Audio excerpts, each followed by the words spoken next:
नमस्कार दोस्तों, राम राम सा, हर हर महादेव। दोस्तों, मेरा पिछला ब्लॉग बहुत पसंद किया गया और इस वजह से मैंने डिसाइड किया कि अब मैं आगे से ब्लॉग ही बनाया करूँगा। लोगों को अब सुनना पसंद है, जानना पसंद है। और जब से मैंने ब्लॉग बनाना स्टार्ट किया तो लोगों ने देखना स्टार्ट किया।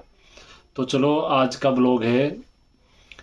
ब्लॉग एक ऐसे टॉपिक पे है जो आपको बहुत आनंद आने वाला है। आज का ब्लॉग है राजस्थान की विलुप्त होती चीज़ें या राजस्थान का विलुप्त होता कल्चर। राजस्थान से इतनी चीज़ें विलुप्त होने लगी है और इतनी फास्ट विलुप्त होने लगी है कि आप भी सोचते होंगे कि ये क्या हो रहा है, या मतलब कहाँ जा रहा है ज़माना इतना जल्दी भागते भागते। अब यूँ मान लो जैसे मेरी एज अभी 40 होने वाली है, तो इन 30-40 सालों में जो मैंने देखा वही अनुभव बता रहा हूँ मैं, और वही मैं आपको बताने वाला हूँ कि इन 30-40 साल में ही कितना बदलाव आ गया। तो सोचो, हमसे पहले हमारे फादर, हमारे चाचा, अंकल, ताऊ, उन्होंने तो कितना बदलाव देखा होगा। लेकिन मैं इस 30-40 साल के बदलाव को आपको बता रहा हूँ कि मेरे सामने या मेरी एज के लोगों के सामने क्या क्या चीज़ें विलुप्त हो गई, वो आज मैं आपको बताता हूँ। आप गिनते जाना, मैंने तो लिख के रखा है आज, क्योंकि इतनी चीज़ें विलुप्त हो गई कि शायद मैं भूल जाऊँ बताते बताते, और फिर भी कुछ रह जाए तो वो आप बताना कि क्या क्या विलुप्त हो गया। और ये ऐसी चीज़ें बता रहा हूँ कि आप अपने घर में अपने बच्चों से, जो आज की न्यू जनरेशन है, 2000 के बाद वाली या 2000 के 2010 20 तो बहुत ज़्यादा हो जाएगा, 10 के बाद वाली जनरेशन को आप पूछना तो उन्होंने नाम भी नहीं सुना होगा, देखना तो बहुत दूर की बात है। तो आप, ये मैं बता रहा हूँ, चीज़ें ज़रूर पूछना बच्चों से कि आपने ये चीज़ें देखी है या नाम सुना है क्या। और जो मेरी एज के हैं और मेरे एज से ज़्यादा के हैं, उनको तो ये देख सुनते ही समझ में आ जाएगा, और हाँ, वो मानेंगे कि हाँ, ये वास्तव में अब विलुप्त होने लग गई है या हो गई है। तो चलिए करते हैं स्टार्ट। फर्स्ट मैंने लिया है लाव चड़स। सुना है नाम, लाव चड़स?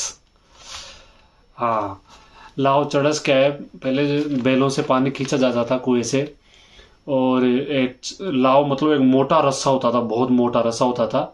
उसके एक चड़स, मतलब एक चमड़े का बनाया हुआ एक चड़स होता था, जो कुएं में जाता था और पानी में वो ऐसे फैल के डूब जाता था।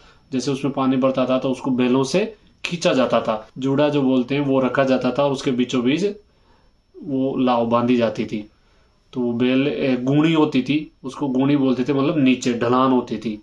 वो कुएं के पास आते थे बैल, और वो जब पानी में से भर जाता था तो वो नीचे ढलान की तरफ जाते थे, उस पर आदमी बैठ जाता था या मतलब वजन रखता था, और वो ढलान में नीचे की साइड बैल जाते थे। तो वो पानी, जो चड़स है, वो पानी से भर के आती थी, लाव से खींची जाती थी, और वो ढाणे में खाली किया जाता था।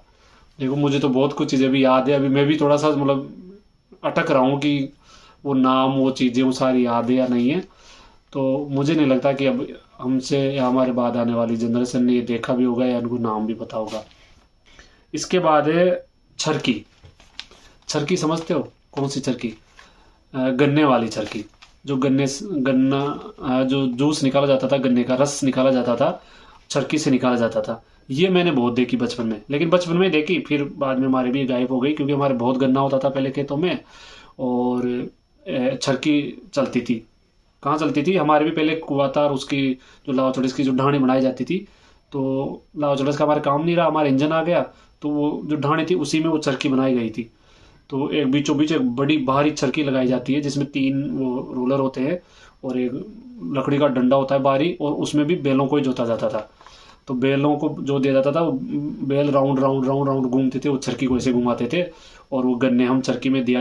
हमारा मतलब नियम था, नियम क्या था, मतलब हमारा क्या कहते, बारी बारी वो नंबर आता था कि आधा 1 घंटा तू देगा, क्योंकि बोरिंग था ना। वो गन्ने बार बार चरखी में देते रहो देते रहो देते रहो। वो मटके भरते थे रस के, जो गन्ने का रस था उससे मटके भरे जाते थे, और 8-10 मटके जब इकट्ठे हो जाते थे तो कढ़ाई होती, बड़ी कढ़ा होती थी, उसमें डाल के और गुड़ बनाया जाता था। ये प्रोसेस होती थी गुड़ बनाने की।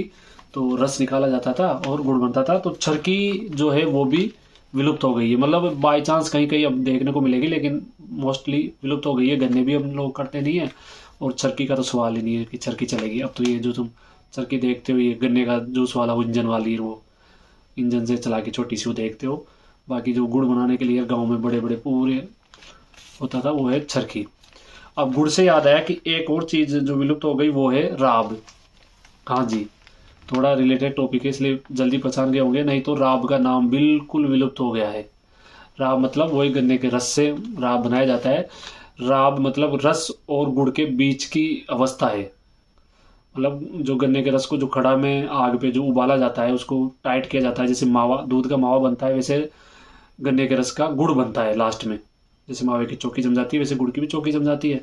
लेकिन वो जो जैसे वो रबड़ी बनती है, मतलब मावे में जो रबड़ी है वो गुड़ में राब है।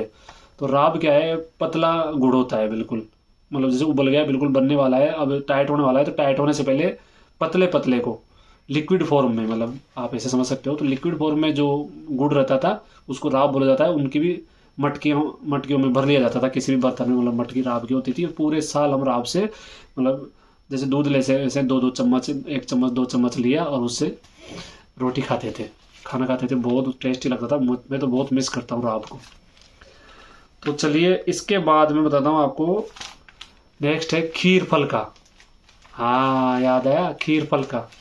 खीर फलका का नाम लेते हैं सब पहले क्या याद आता है, मामा जी, कि भैया मामा जी आएंगे खीर फलका खाएंगे। हाँ, या औरतें कहती है बड़ा भाई आया है आज तो खीर फलका बनाएगी भाई। भाई आते थे यानी बच्चों के मामा जी आते थे, तो खुशी से खीर फलका बनाया जाता था। तो खीर तो आज भी चल रही है, लेकिन फलका जो है वो विलुप्त हो गया है। बहुत ज़्यादा, बहुत रेयर है कि अब कहीं बनता होगा। मैं तो अपने घर में भी अब तो नाम रह गया। तो फलके क्या होते थे, दो पड़ती फलके होते थे। मतलब एक रोटी के 2 हिस्सा मान लो, दो हिस्सा बनाया। जैसे आजकल तो तीकोण वाले पराठे चल गए, पराठे की जगह गोल गोल बनाया, एक रोटी के 2 बनाया और उनको बीच में घी लगा के और उनको बेल दिया करते थे। तो बिल्कुल बारीक लेयर हो जाती थी दोनों की। सिकाए होने के बाद उनको ऐसे उचड़ के उसमें घी लगाते, तो बिल्कुल बारीक बारीक, यानी एक रोटी के 2 परत निकलती थी। और फलके बहुत ही टेस्टी लगते थे, मतलब ऐसे ही खा जाओ उनको, तो खीर की भी जरूरत नहीं थी। लेकिन जो खीर फलका था वो बहुत ज़्यादा फेमस था। पुराने गानों में भी बहुत बहुत आता था कि पतला पतला फलका पोया और रांधी खीर। तो ये फलके भी विलुप्त हो गए हैं। ठीक है, इसके बाद है कच्चे मकान। वो तो आप सबको ही पता है, अभी जस्ट लास्ट 5 ईयर या 10 साल, 5 या 10 साल पहले ही ये विलुप्त हुए हैं।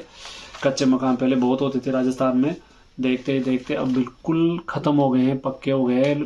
बाई चांस ही किसी के कोई बच्चा होगा, अब तो सरकार ने सारे पक्के मकान करा दिए। तो जो कच्चे मकानों की यादें थी वो भी अब कहीं ना कहीं विलुप्त हो गई है। इसके बाद है खेतों की मेड़। हाँ जी, खेतों की मेड़ भी विलुप्त हो गई है। सही है ना। पहले खेतों की मेड़ बहुत भारी होती थी, बड़ी बड़ी होती थी। मैं तो कहता हूँ खेतों की मेड़ इतनी चौड़ी होती थी कि बीच में से ट्रैक्टर निकल जाता था। एक खेत इधर किसी का, एक खेत इधर का, और बीच में इतनी मेड़ होती थी कि ट्रैक्टर बैलगाड़ी सब निकल जाते थे। और उस मेड़ पे खाली टाइम पे झाड़ियाँ उगती थी और उन पे बेर लग जाते थे।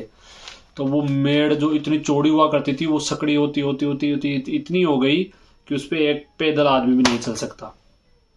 मतलब एक पैदल आदमी सिंगल नहीं चलेगा, इतने पे हो गई कि आप इधर या उधर गिर जाओगे। ये हालत हो गई है। मेड़ बिल्कुल गायब हो गई है। ट्रैक्टर छोड़ो, बैल छोड़ो, आदमी नहीं निकल सकता। बिल्कुल लोगों ने उसको सकड़ी कर दी है मेड़। तो ये भी विलुप्त हो गई है। इसके बाद है पगडंडी। हाँ जी, सबसे ज़्यादा मिस करने वाली चीज़ है पगडंडी। पगडंडियों का ज़माना, एक हमने 8वीं या 10वीं या 6वीं में एक चैप्टर पढ़ा था, पगडंडियों का ज़माना। उस टाइम